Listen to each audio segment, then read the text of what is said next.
Bueno, ahora tenemos el fueguito de la cocina leña. En este día tan frío. Y después de haber empezado a hablar y haber empezado a abrir el tema del poder, ¿no? Y el ejercicio del poder, ¿no? En la educación, habiendo abierto y habiendo hecho una diferenciación entre lo que es el poder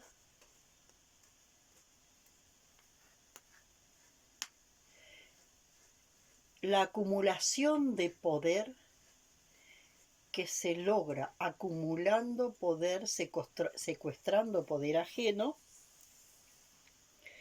que tiene que ver con una gestión del poder, ¿no? Que tiene que ver con el poder de dominar y controlar al otro, a lo otro, hacia el otro poder, que es el poder de manifestar de adentro hacia afuera.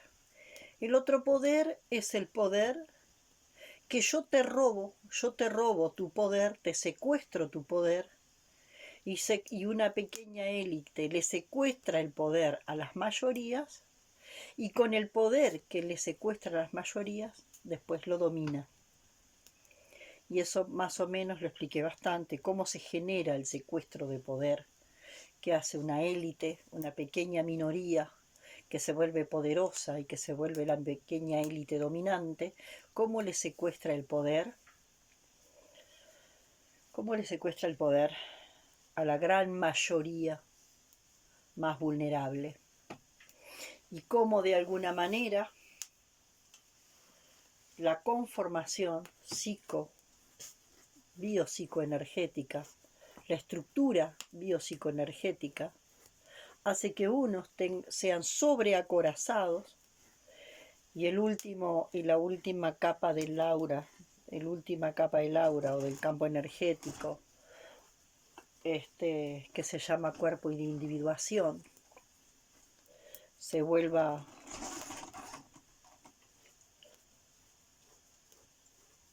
una capa dura como el acero, y por lo tanto de esa forma puede ir aplastando sin ningún problema a los otros más vulnerables, que son subacorazados, y que la última capa del aura es como una telita de cebolla. Y poder ver que tanto en unos como otros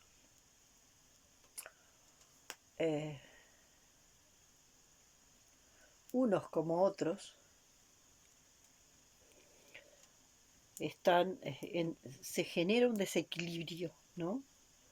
Donde de alguna forma en el modelo vertical del poder se obtiene o se extrae o se secuestra o se roba el poder del otro, porque mi estructura psicoenergética me permite aplastarte, real o simbólicamente. Entonces, cuando te aplasto, real o simbólicamente, puedo robarte, secuestrarte, tomar todo tu poder, y con tu propio poder que yo acumulo, luego lo utilizo como poder para dominarte y así se genera el proceso de la dominación. Entonces, a partir de ahí aparecen, entrando en el tema de la educación, también dos modelos educativos. Un modelo educativo que tiende a este poder, que implica que se manifiesta de afuera hacia adentro. Un poder que se manifiesta de afuera hacia adentro. Entonces yo voy en la educación, voy a imponer ¿no? Imponer, moldear, modelar al niño. Imponerle la forma. Socializar es como imponerle la forma. Es como militarizar la conciencia. Es una militarización de la conciencia del niño. Y esa es la educación a la cual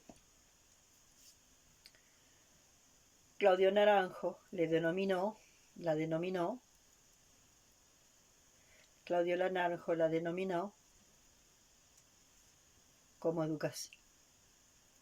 educación criminal. Él dice, la educación occidental es un crimen porque les roba a los niños y adolescentes el acceso a la conciencia, a su propia conciencia, a su propia capacidad de autoconciencia.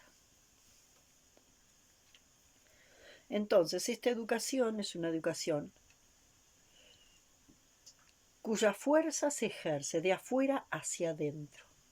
El niño es un ignorante que tiene que aprender y al que hay que educarlo,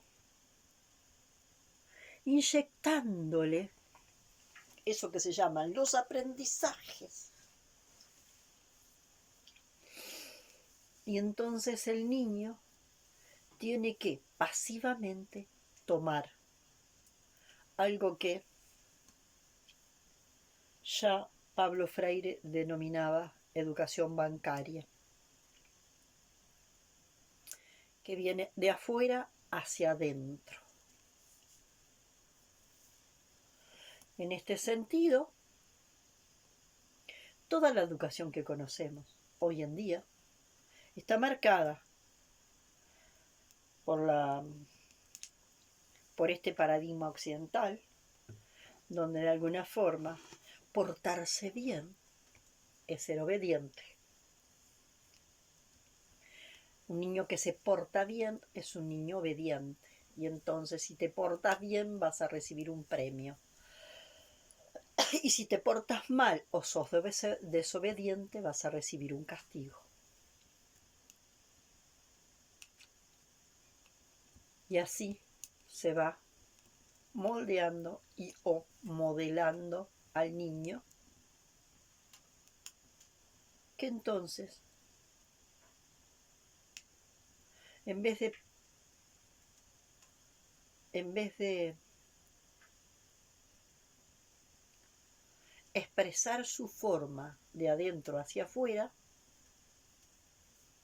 se deforma, padece una deformación, ¿no? Entonces la educación es moldear en el yunque un hierro que se ha puesto en el rojo vivo para que quede más blando, moldearlo en el yunque a los golpes. Entonces luego aparece otra forma de educación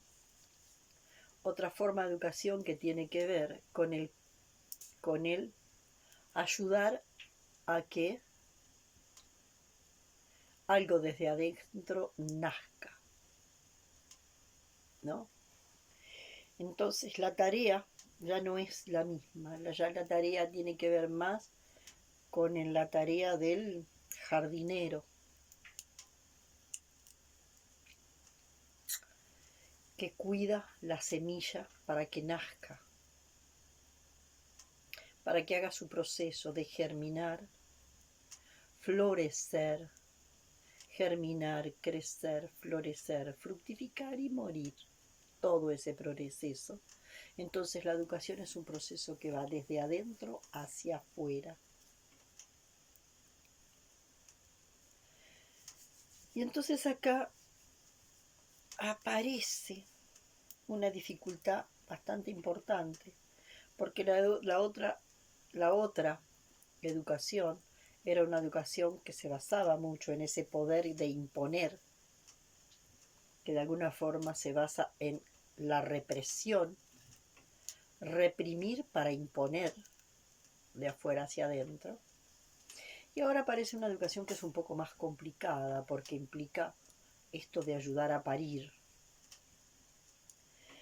Y en lo que se ha ido mostrando en este cambio de paradigma educativo, salimos de aquel paradigma un paradigma de educación represiva, del castigo y también del premio, del chantaje emocional, de todo eso, ¿no? Para de alguna forma hacer que el niño sea lo que yo quiero que sea, lo que la cultura quiere que sea, lo que la sociedad quiere que sea, o necesita, o le parece que tiene que ser. Entonces aparece el paradigma educativo de la amorosidad, donde de tanta amorosidad, tanta amorosidad,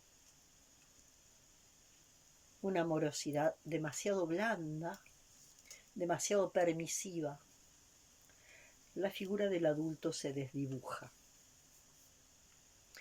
La figura del adulto se dibuja demasiado y entonces en ese paradigma que se vuelve absolutamente permisivo, el niño se siente en un mundo de tierra de nadie. Y ese exceso de permisividad trae por consecuencia a los niños tiranos. El paradigma del autoritarismo trae como consecuencia niños sumisos, obedientes, y de tanto en tanto alguno que se rebela y se vuelve desobediente, pero siempre en referencia externa, porque se es obediente o se es desobediente de algo que está afuera.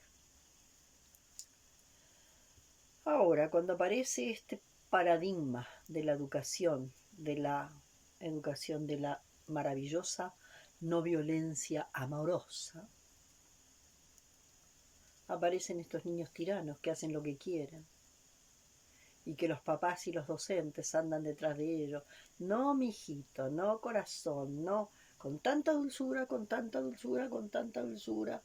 Y mientras tanta dulzura, el chiquilín, el niño, pequeño o grande, hace lo que quiere y nadie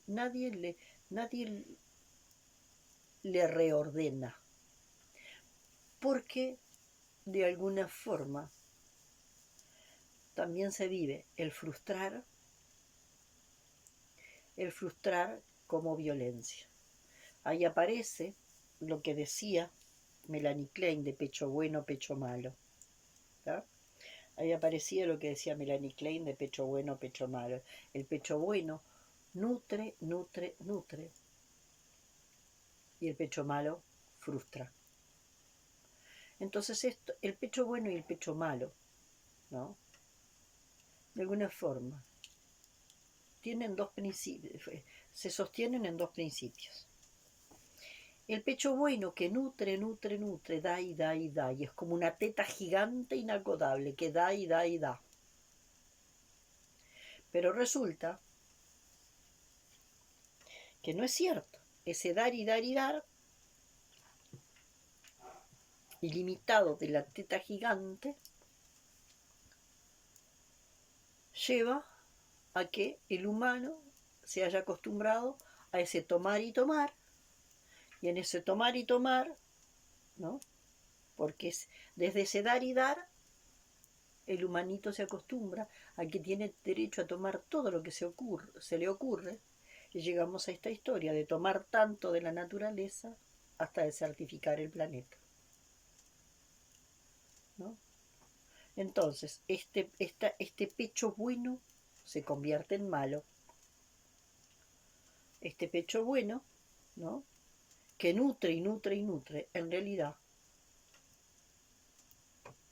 genera personas insaciables.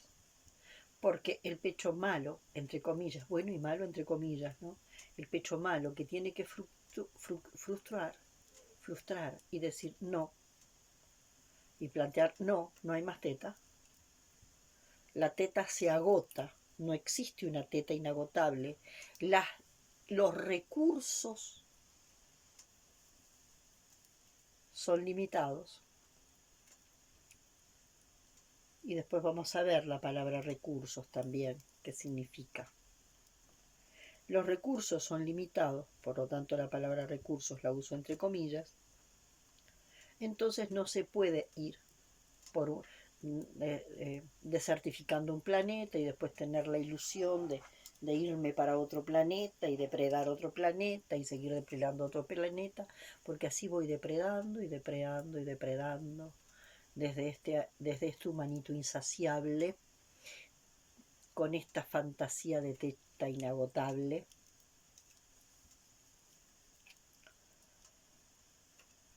Que nunca llega a estar satisfecho. ¿Por qué? Porque el plus de insatisfacción que tiene el humano proviene de un faltante que es interno. Y al provenir de este faltante que es interno, este faltante solo es posible de ser satisfecho con algo que también proviene de adentro. No se satisface con tapaujeros que vienen, que se fabrican en el afuera, que se fabrican, se venden, se consumen, se compran, que vienen desde afuera. Esto parecerá muy simple, pero sin embargo no lo es. Porque cuando nosotros empezamos a ver, desde que el niño nace, e inclusive desde que está en la panza materna, nosotros no estamos abiertos a ver, a comprender, a ver y comprender ese niño. Nosotros ya estamos haciendo miles de proyecciones sobre ese niño para que ese niño venga a satisfacer nuestras expectativas. Y las expectativas que nosotros ponemos en el niño tienen que ver con todas nuestras frustraciones no elaboradas. Entonces todas nuestras frustraciones no elaboradas se convierten en todas las expectativas que nosotros colocamos en el niño.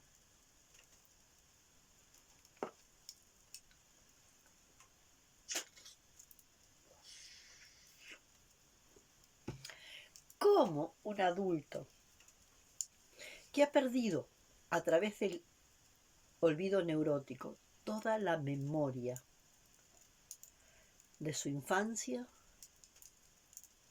cómo un adulto educador, padre educador, que se va a dedicar a acompañar y guiar a un niño, cómo un adulto que se ha olvidado de toda su primera infancia y muchísimo también de su segunda infancia, que se ha olvidado, que ha hecho que el olvido neurótico le ha hecho alejarse profundamente de su infancia. ¿Cómo ese adulto va a poder hacer contacto con el niño? Si su niño interno está congelado. Si su niño interno está absolutamente congelado, ¿cómo ese adulto va a poder hacer contacto con el niño que tiene ahí enfrente? Solamente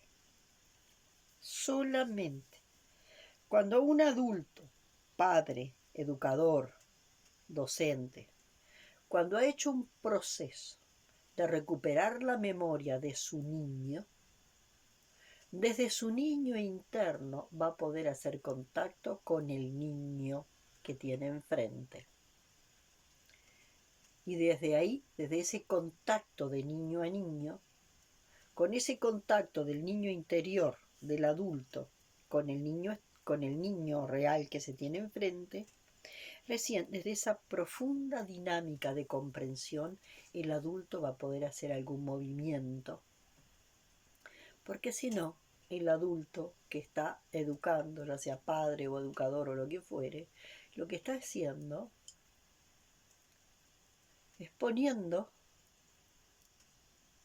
en movimiento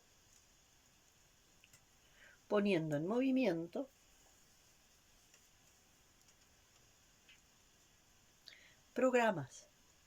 Está programando. está haciendo un proceso de programación de ese niño, ¿no? Donde el adulto es el programador y de alguna forma desde esa visión adulta que ha perdido contacto con el niño interior, que está congelado, le va a imponer a ese niño real que tiene enfrente lo mismo que recibió. O sea, lo va a poner, lo va a llevar al rojo vivo, lo va a poner en el yunque y lo va a golpear hasta darle la forma que de alguna forma él considera desde su ceguera absoluta que ese niño tiene que tener. O si no, va a estar el otro adulto que también desconectado de forma totalmente de sí mismo, porque los dos, el autoritario y el permisivo, los dos están desconectados de sí mismos, van a estar en una historia de dejar que el niño haga a ciegas lo que quiera. Y si nos ponemos a pensar, los dos modelos son bastante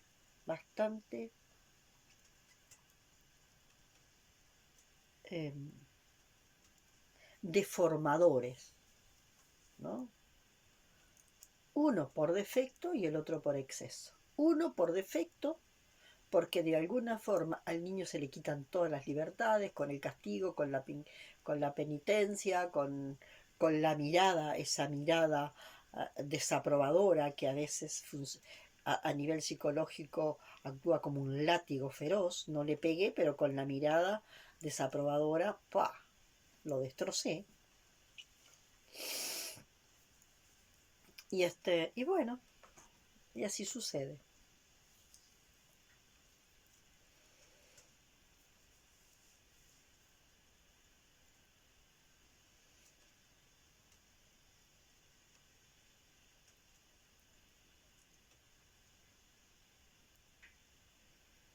En el otro caso, el permisivo tampoco tiene la más pálida idea, no ha hecho contacto ninguno con su niño interno.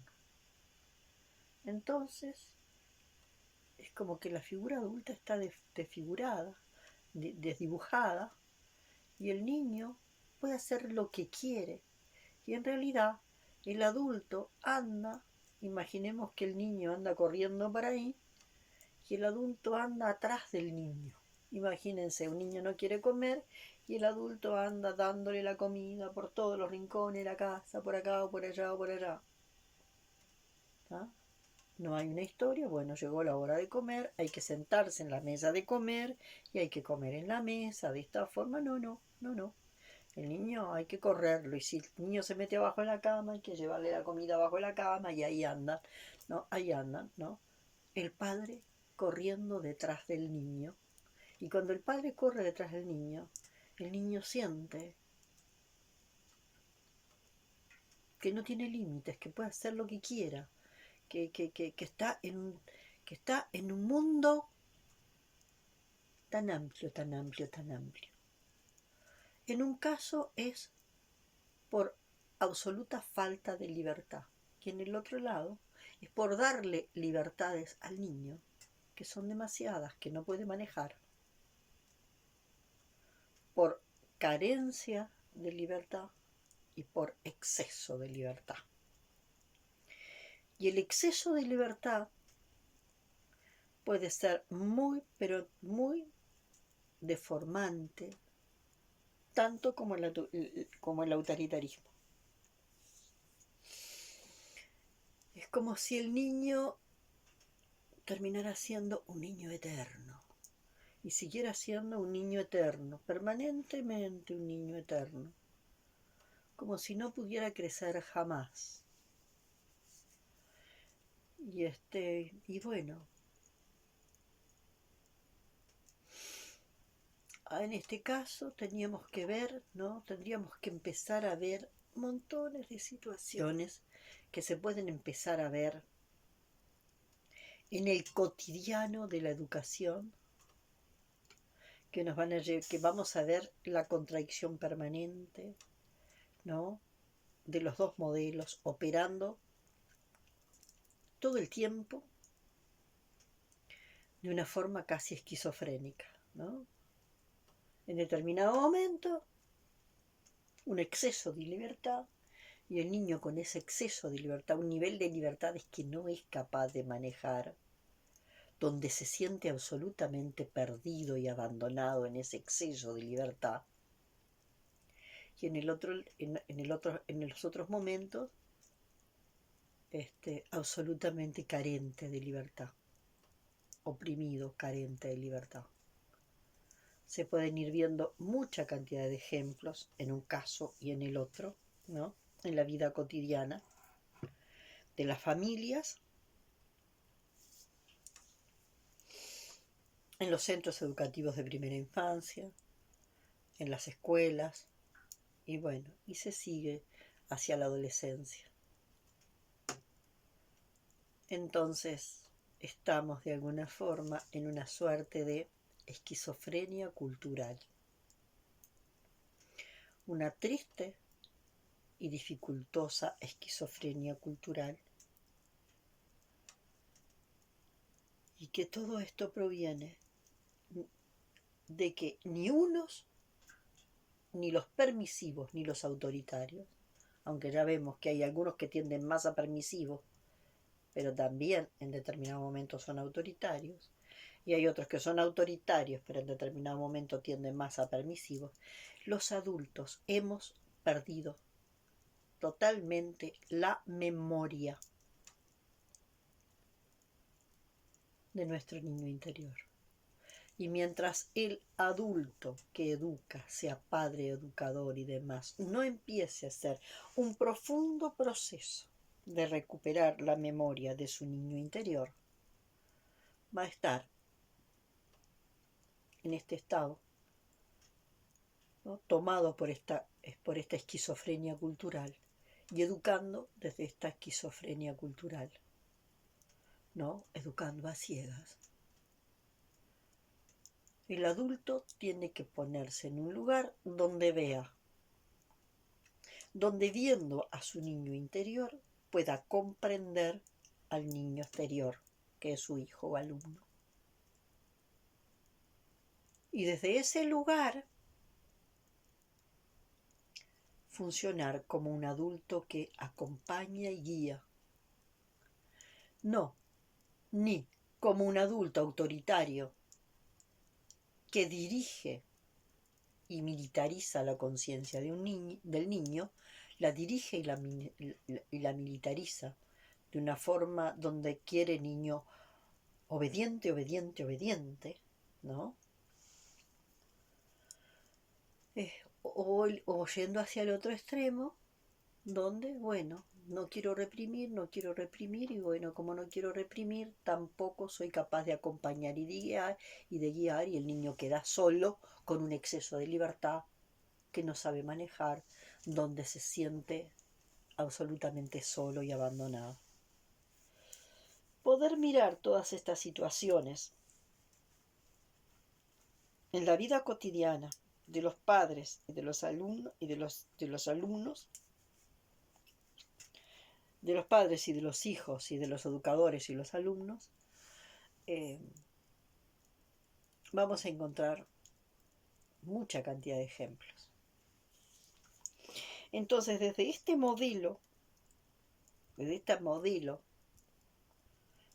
mirada, nosotros estamos planteando que no puede educarse a un niño, que un adulto no puede educar a un niño mientras su niño interior esté congelado, mientras la memoria del niño interior esté congelada, mientras el adulto no haya hecho contacto con su niño interno. Es imposible que se pueda educar a ese niño externo, sea hijo o alumno, con los ojos abiertos. Entonces, solo puedo mirar y comprender al niño cuando he empezado a mirar y comprender a mi niño interior.